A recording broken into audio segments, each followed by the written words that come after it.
Conservative New Media viewers, what's going on? It's me, John D. Villarreal. I'm here, well, via the magic of Skype, with Lisa Daftari. She is an expert in Iran and the Middle East. And we're going to talk about what's going on over there and what you should know about it. Lisa, thanks for joining us. Appreciate you being here. Tell me, I mean, there's so much going on right now. Give me a sense of what's happening in the Middle East. I mean, what do we need to know about? Like, let me start with this. What's sort of, we have got Iran, we've got Syria, we have Libya, Israel, Egypt. I would even put in, Pakistan into the larger discussion there based upon sort of where things are at. In my personal opinion, first of all, my personal opinion, only not alleging facts, not casting any aspersions for entertainment purposes only. Please check the disclaimers. After the whole bin Laden raid, it looks like things are a little bit dicier there with our relationship. Give us a sense of sort of what's happening in the Middle East and what sort of you believe is the priority of issues over there. There's a whole long list of priorities over there, but the main theme, which you touched upon, if I want to say one main theme, is the shifts, both in the populations, the heavy populations across the Middle East. Whether we look at Egypt, we look at the people of Iran, whether we look at the people of Syria being brutally murdered on the streets, but being completely resilient and not going back home. This is demonstrating the change in ideology of the people versus the dictators. Now, if you want to bring in the American or Western point of view, we're completely missing the points here. We're giving foreign aid where we shouldn't. Again, I've always said, and I'll say it again, we can have our enemies hating us for free.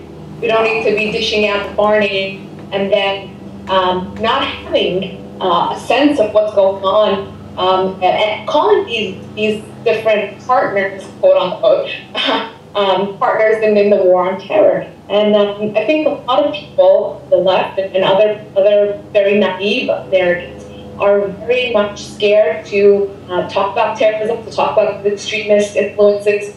Not every Egyptian or Syrian or Libyan is extreme, but there are influences in society that are harmful to these populations, that are harmful to the global community.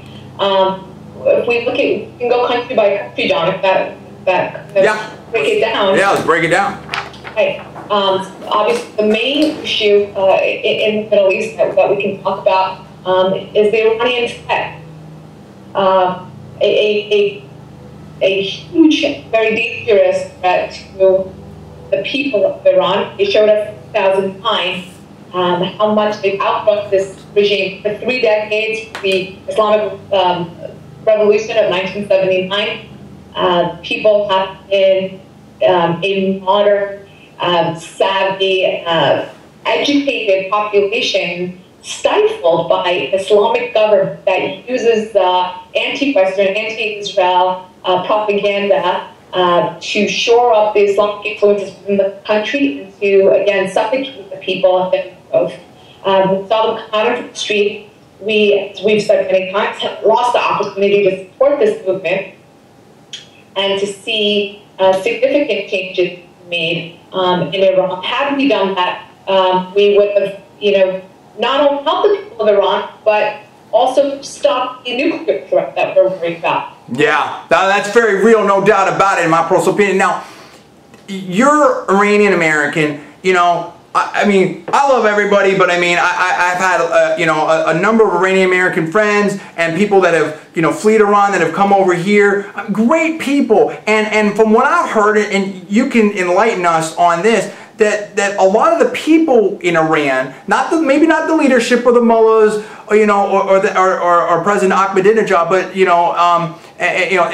in my speculation and opinion, but I mean, I've heard that a lot of people in Iran are very pro-Western, pro-freedom, pro-American, and that their voices maybe aren't getting heard. And you talked about the Green Revolution. I was very sad and disappointed that America didn't do more for them. I mean, I remember the Green Movement and people out there in Port Neda, these people getting killed on the streets. I mean, why didn't we do more there? And I'm not saying, I know these are complicated issues and they're tough, and I'm not saying we should intervene in every situation, but could we have done more there? What could we have done? What do you think would work? What's going on with the people there? The main issue here is that President Obama campaigned on the hopeful, ambition of negotiating with the Iranian regime. That's what he wants to do, and he didn't do it in the first 4 years. He wants to do it in 8.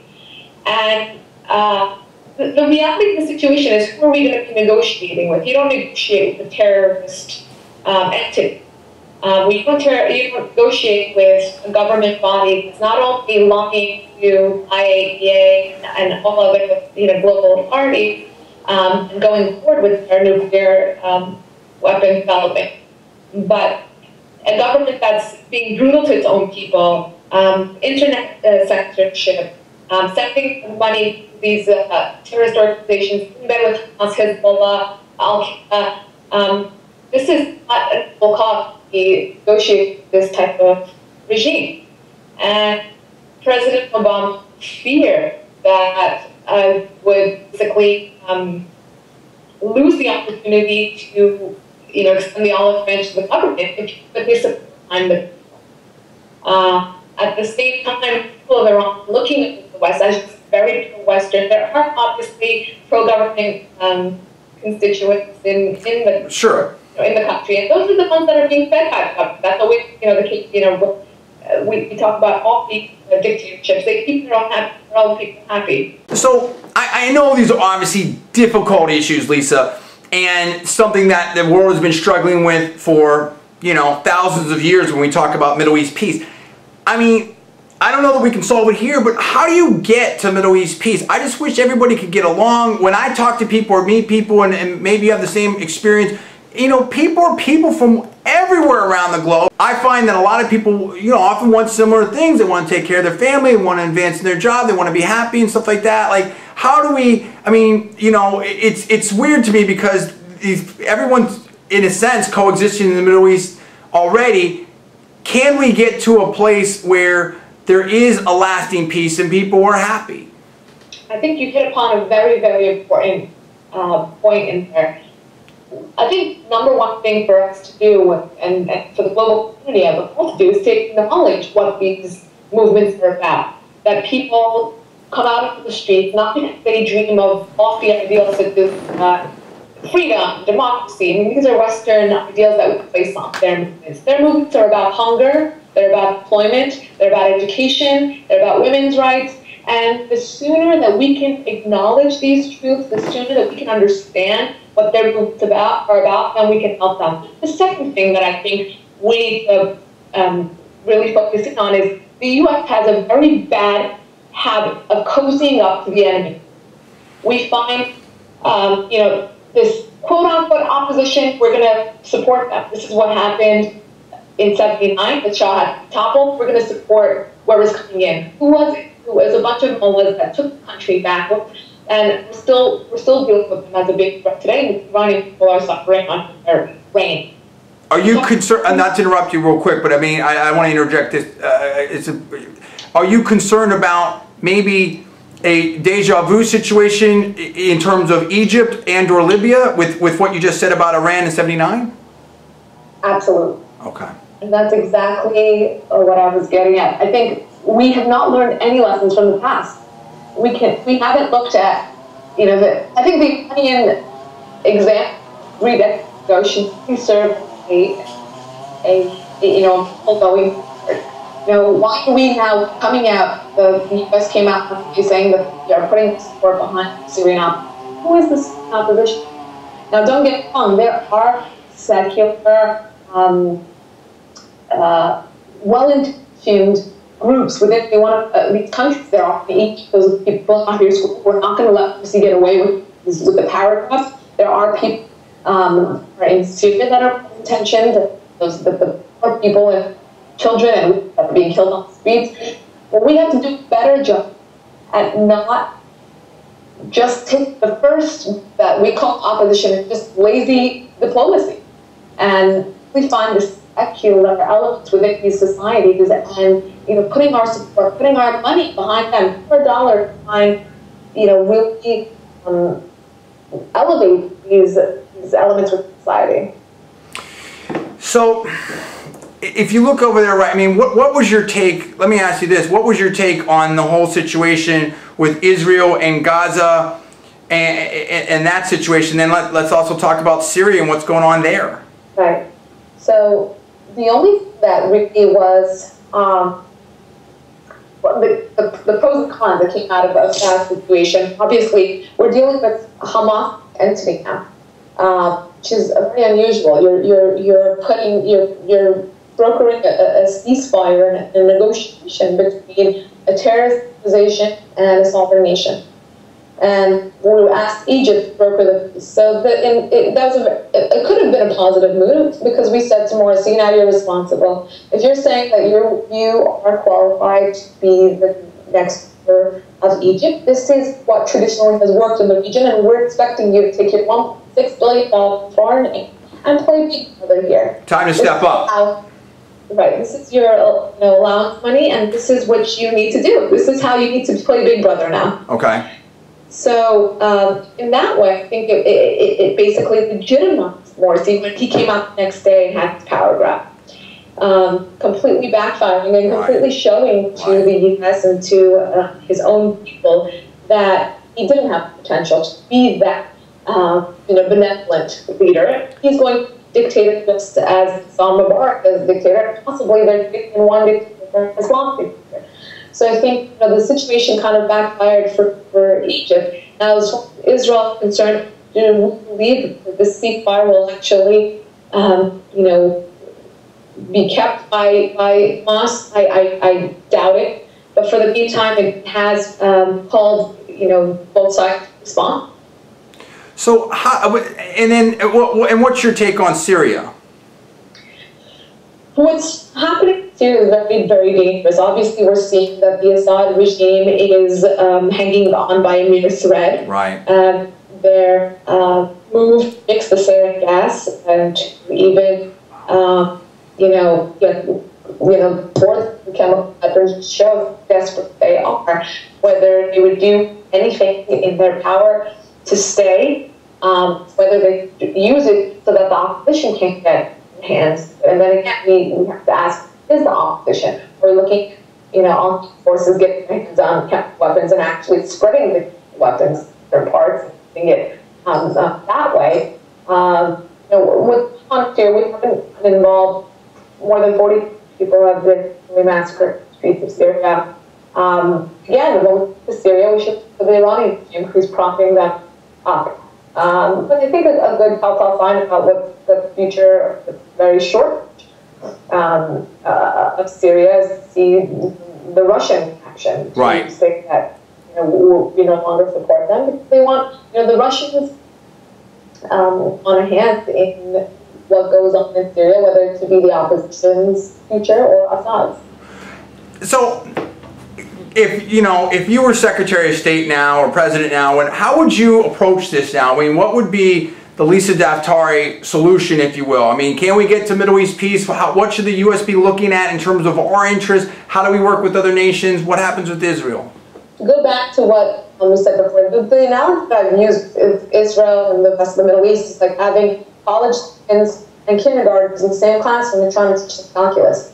You have a unresponsive dictators in the Middle East not wanting to come to a consensus with the West. And you have Israel there, who is obviously an ally of many decades with the U.S. So the best interest of the U.S. and Europe and Israel, I think the U.S. should spend more time really on the ground in these countries, learning the different, the populations and the patchwork. We can't apply this, this Western formula to each nation. Every country in the Middle East is very different.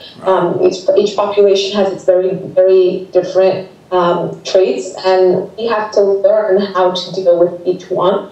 But the main goal being to, again, find these more secular, more well-intentioned elements within society and building them as the viable alternative in going forward.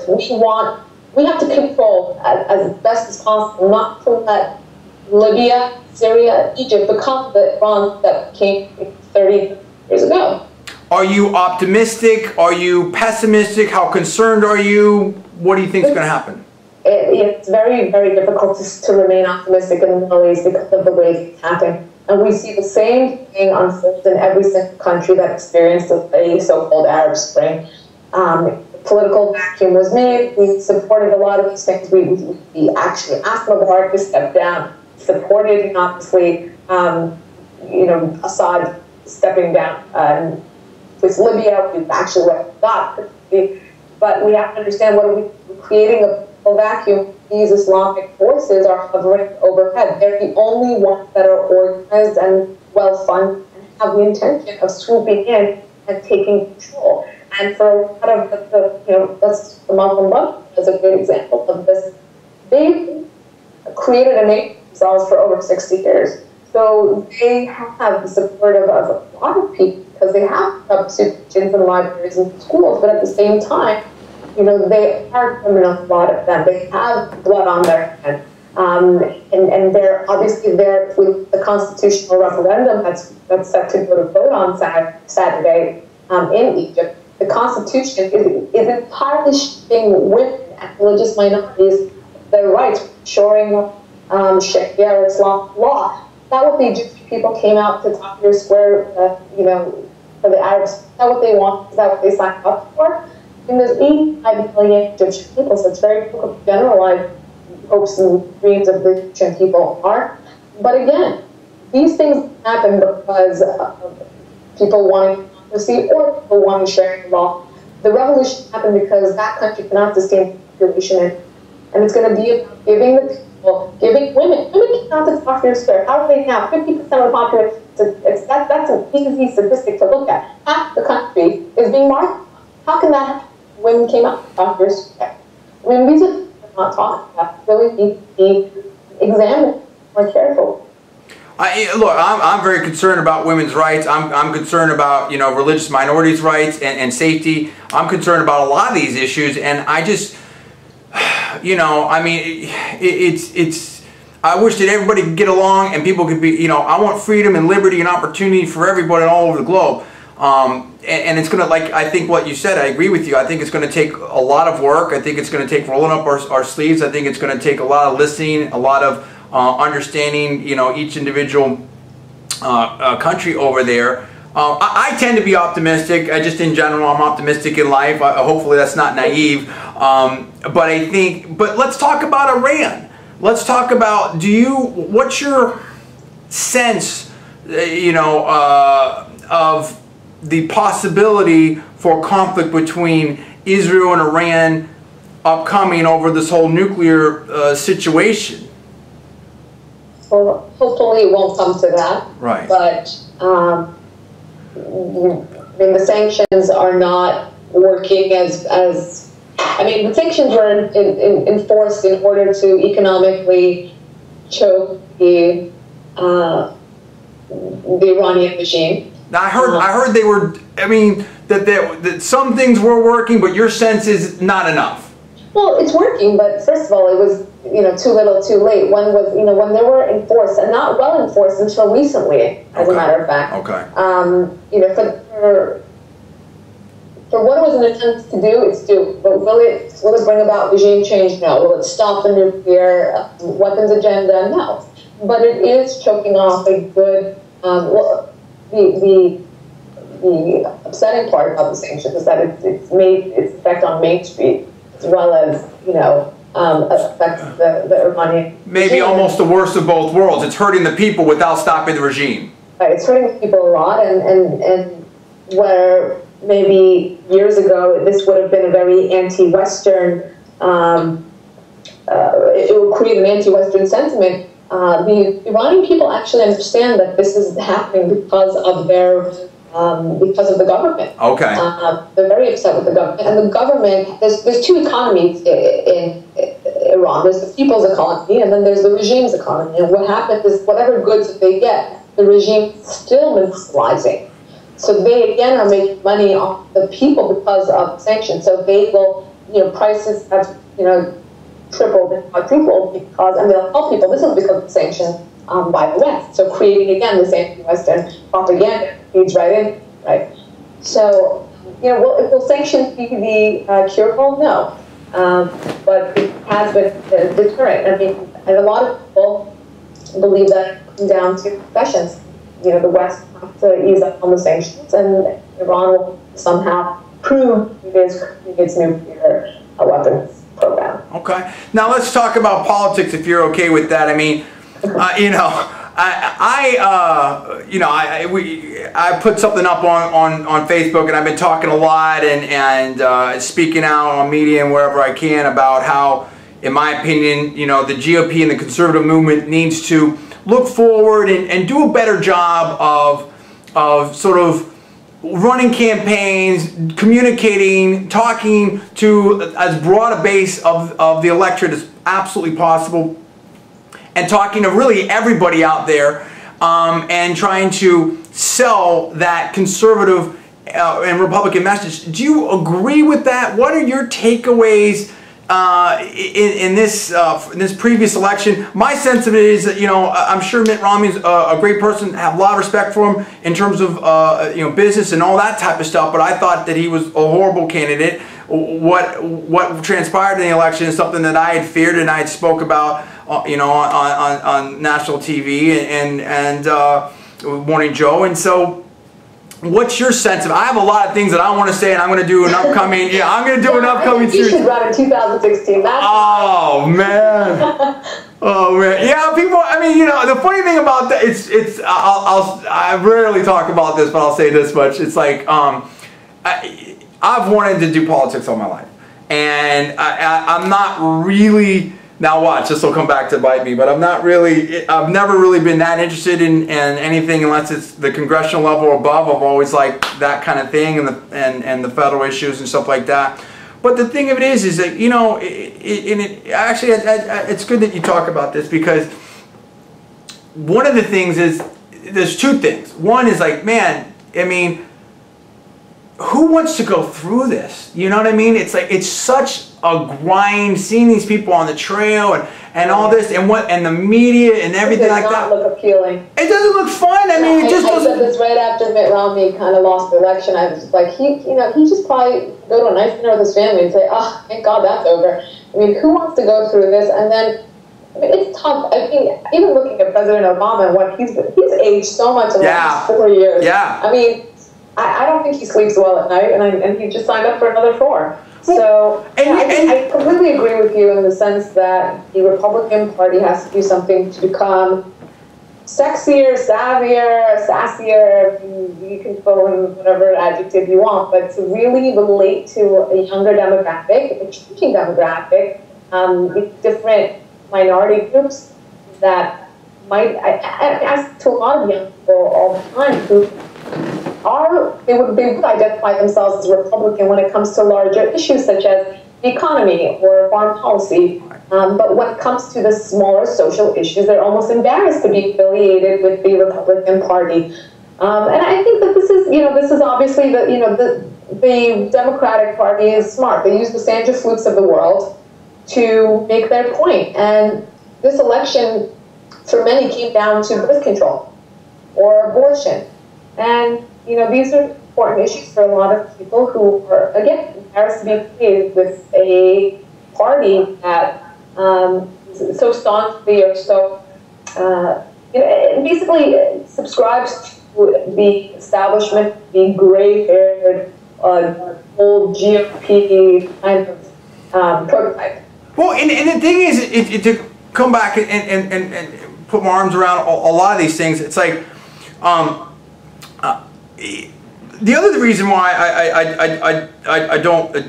I haven't decided to run yet is, look, I'm no fool, okay? It's very difficult to become elected a congressperson or to even stay there, as we see, every election cycle. And so, I kind of figure that I'm equally talented in media and politics.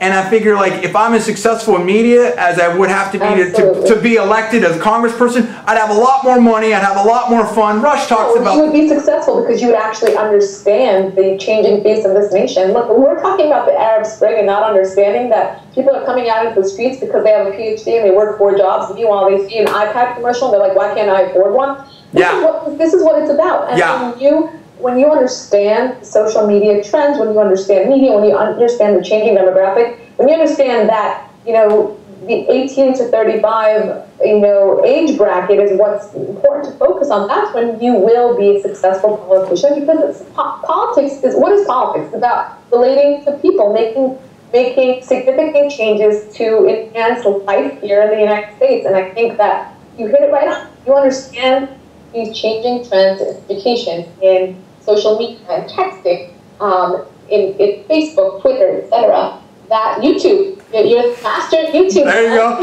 There you go. Say it.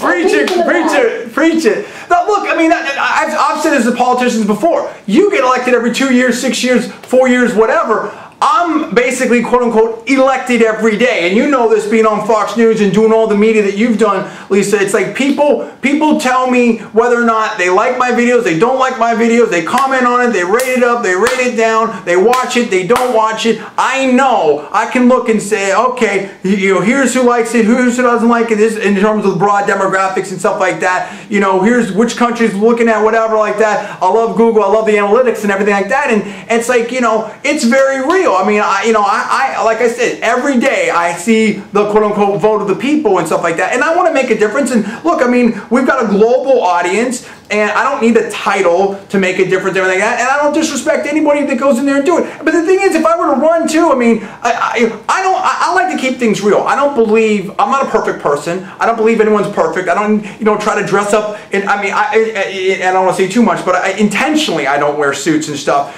in my videos, because I want to keep it real. I don't need to have a costume to say, oh, I'm all official, and whatever. If you like what I'm saying, then I guess that's official. If you don't like what I'm saying, then it's not official. It doesn't matter what I would wear. It doesn't mean I don't, you know, dress appropriately. Obviously, it's really interesting how much clothing comes into play here. I think a lot of what we talked about before we started the interview about how, you know, people could imagine themselves shooting hoops and high-fiving President Obama. Meanwhile, they think, you know, Mitt Romney goes to bed in a tuxedo. Yes. So, I think this is, you know, it's a big part of just relating to the masses. And I think, you know, across, I obviously, my, you know, expertise and focus is on the Middle East, but we can learn so much when we're studying different populations, and ours being no different, you know. Exactly.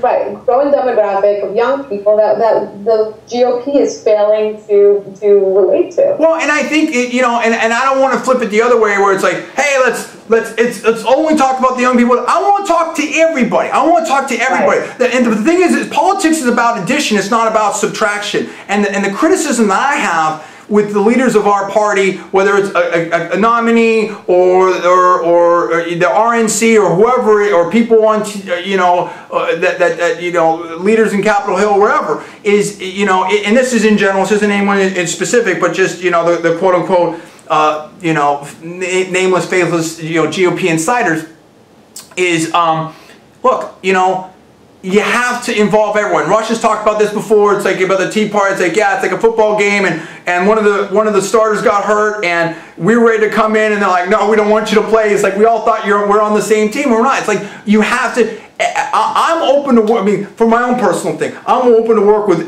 pretty much anybody, anytime, as long as, you know, you're cool, you want to work together, this and that, whatever. People have to cooperate. People have to work together. This needs to be about a meritocracy. This needs to be about, you know, what are the best ideas, getting people involved, empowering people, instead of about like, oh, I've finally made it to whatever position, and I'm going to keep that position. Like, for example, you know, I've never been afraid of competition with anybody, because I believe in my own abilities, you know. Right. And if I'm not the best at this and I'm not the best at that, I know, for instance, like I can't play basketball to save my life. I'm okay with that. I can't do interior design. I can't, you know, really play an instrument. There's a lot of things I can't do, but I know what I can do. And until I think that it's about accountability, it's about results, it's about learning, you know, how to speak to everybody, then I think we're going to have a problem. I'll say this very quick for turn it over to you.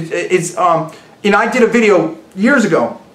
Actually, it actually became 2 videos when I went to downtown Oakland, and this is back when I was just looking at the Gallup polls. I like to analyze things, whatever, and you know, President Obama's approval ratings were falling, but they were still very strong with African Americans. I think like 91% or something like that. So I'm like, you know, look, I'm not going to sit here and you know and talk about it in the studio, it's not whatever. I'm going to go down and I'm going to, you know, talk to people on the street, literally, and see what's up.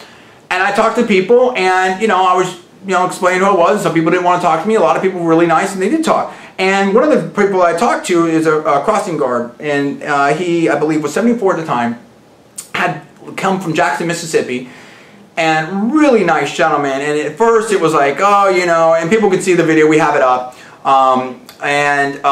You know, I forget exactly what he said. I don't want to mischaracterize it, but it was kind of like, you know, supporting Obama, and maybe the Republicans aren't being fair, and that's, again, my personal opinion of a paraphrase of what was said. You can watch the video, see exactly what he said.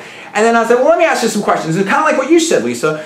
We went through the issues. Well, what do you think should have happened with the underwear bomber? Well, I think I would have taken him in the back. You know, well, do you think you should be able to drive the car you want? Oh, yeah, I have a Cadillac, but it's not a new Cadillac. Whatever. Do you think you should, would you rather have more money, or would you rather give it to the government? No, I think I can use. And we went through the issues, and pretty soon I said, sir, you kind of sound like a conservative. Well, maybe I am. And it's like, right. It's not like I'm some miracle worker or anything like that. I just talked to someone, showed him respect, let him have his say, or her say, or whoever, and just, you know, went through the issues. Now, why can't we do that on a broader level? Right. I think it's, you know, you touched upon so many of the different things that, you know, I've experienced also in watching. You know, I think Americans, for the most part, particularly on the left, are going to just vote along the party line. And not really think of, let's say Mitt Romney was pro-choice. Let's just say. Sure. Okay. So, you know, there's so much pressure from the party, the Republican Party, to basically have him be so, you know, orthodox to the GOP tenets. Why can't he be an individual, be a real person? And I think that brings me to my main point. I think what's missing really from the Republican Party is the emotion. Really, you know, not allowing the other side to portray them as the type of people who push grandmothers off, you know, pills with their wheelchairs, or, you know, they forsake the poor or the unemployed, and just bolster up the rich and the white. I think this is, you know, if you watch, you know, a lot of these, let's not name any names, but more liberal newscasts. I mean, you could be watching something on, you know, the children of terrorists, and you will shed a tear, because it's just so well portrayed in terms of pandering to emotion and getting really emotional, you know, aspect out of the stories. Whereas a lot of the, you know, right-wing politicians, they focus only on what will this mean for America, what will this mean for our pockets. That, you know, bottom line, we live in a capitalist society. The bottom line will always be money. That's fine. But why can't we acknowledge the human component out of everything? You know, why can't, you know? Yeah, I agree with you. I mean, I'll break this much for now about what I want to say. You know, before we wrap up with you, it's like, I think the biggest reason, or one of the biggest reasons, I don't want to put myself out there too far until I fully analyze all this, that people voted for President Obama is, you know, they want to feel, and this is my personal opinion, they want to feel that they have a shot too. They want to feel they have a shot too. And I feel like it's, you know, nothing against, you know, maybe the characterization of the, you know, country club GOP insiders, whatever. That's great. You're Americans too. You're awesome. You've done a lot of things, and I respect you and everything like that. But I think that, like, people that Obama went out there and, you know, oh, you know, whether it was the 1%, the 99%, the 47%, whatever percent you want. Right. He was able to broaden his base by having a very inclusive platform. Like you said, we're adding and not subtracting. Right. Whereas the Republicans lost that battle on that level. They weren't able to say, you know what, you don't have a job, but we'll help you out, or you find X, Y, you know. And exactly what you said about the crossing guard, I definitely relate to that. I talk to so many people. You talk about issues, you're like, you're a Republican. Yeah, yeah. It's like what you said with Sandra Fluke. no, whatever people might think about Fluck, whatever people. Can I just say one thing? I think Sandra Fluke should take a visit to Pakistan and Iran and Saudi Arabia, and then we'll talk about the war on women where it really is going on. Oh man, wow. You said a lot right there, in my personal opinion. Now, Sandra Fluck, whatever, put everything aside that anyone might think about, just that whole phenomenon of someone that was, not nearly as nationally known, what a year ago, to then speak at the Democrat National Convention and have that kind of prominent role, and I don't. At that young age, I don't think we could ever really see that with any kind of regularity on the GOP side, and yet you see that on the Democrat side, and that's just one minor example. And the thing is, countervail that to Ron Paul's people, in my personal opinion, maybe feeling like they were dissed at the convention. Sarah Palin not being able to speak at the convention. Again, no matter what you might think about Sarah Palin and Ron Paul, they have a huge constituency. So it's like, if the message basically is, I mean, in my personal opinion, at least at some level, to some people maybe, it's like, look, if big players in the Republican Party can't even have, be included, how can we have this inclusive message countervailed to, President Obama going on The View, Jimmy Kimmel, all this other type of stuff? And you know what I mean? Like, it just. I 100% agree with you, but I think that if there should have been an equal counterpart to Sandra Fluke on the Republican side, she would just be ridiculed by the mainstream media. She would have never gotten to the point where she got. She'd be quickly dismissed and made fun of. There would be skits on Saturday Night Live about her, and there would be, So I think that there's also, I definitely think there are, points of weakness on the part of the Republican Party, and going forward, these are things that they should focus on in terms of, as you said, pandering to a broader base and more hope for people and really addressing the right issues. At the same time, I think that there are acts within our system that will automatically propel the left-wing agenda, and that's what's definitely much more challenging for the GOP to mirror or at least learn from a lot of what the Democratic Party is doing. Oh, there's no doubt about it. The last thing I'll say about that, and again, kind of giving away some of what I'm going to say. Look, great candidates and great campaigns matter a lot, but to some extent, what you just said, I agree with. I agree with what you just said to a large extent, and in this way, unless the conservative movement get more friendly media, invest in media, new media, social media, whatever it is, and expanding that beyond just Fox, love Fox, but I mean, and the existing infrastructure out there, we're always going to have an enormous disadvantage. It's almost like going into a football game down 3 touchdowns. And sometimes, yeah, maybe you could have a Tom Brady back there or something like that, or Peyton Manning that can bring you back. Chances are you're going to lose most of those games. Well, because the party's going to be shrinking, because as you said, we're going to be preaching to the choir, and that choir is going to be diminishing, because as we go forward, as the younger age brackets are not going to be able to relate as much, so our party is going to be basically shrinking, and we're going to have to make changes in order to broaden that base. Well, it's like think about this. It's like in a sense what at least what I'm saying, and maybe you're agreeing with it, is like for the liberals and the left, the campaign never stops because they have so much